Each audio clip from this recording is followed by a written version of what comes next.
Bienvenue sur France 24, il est 19 h à Paris, à la une de l'actualité. Et Catherine Colonna en visite au Liban dans le but d'éviter un embrasement régional.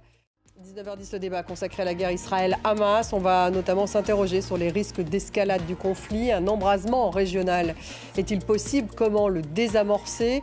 On reviendra aussi sur les buts de guerre d'Israël. Jusqu'où ira Israël après 2 mois de conflit face à la catastrophe humanitaire à Gaza? Voilà les questions que nous allons poser à nos invités dans une dizaine de minutes. Direction le Liban, où Catherine Colonna a donné une conférence de presse. La chef de la diplomatie française est sur place afin d'éviter un embrasement régional, a-t-elle dit, car l'escalade se poursuit.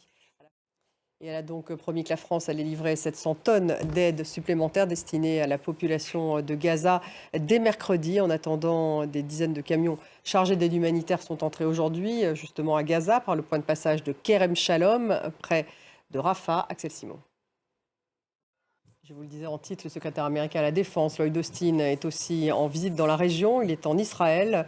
Sa visite est consacrée notamment à la sécurité maritime.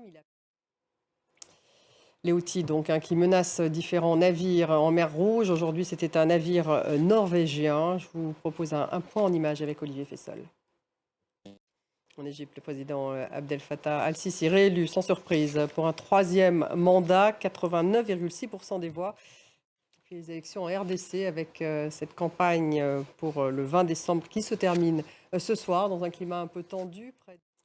Politique française avec cette réunion entre députés et sénateurs du CMP, donc la commission mixte paritaire en charge de trouver un accord sur une version du projet de loi immigration du gouvernement. Merci de nous avoir suivis. Restez avec nous dans quelques minutes. Le débat, il est consacré à la guerre entre Israël et le Hamas. On va s'intéresser en particulier au risque d'escalade à la frontière israélo-libanaise, mais aussi dans la région de la mer Rouge, puisqu'un navire norvégien a été touché par des attaques Houthis aujourd'hui. On va revenir aussi sur les objectifs d'Israël dans cette guerre. Restez avec nous, c'est dans quelques minutes avec nos invités.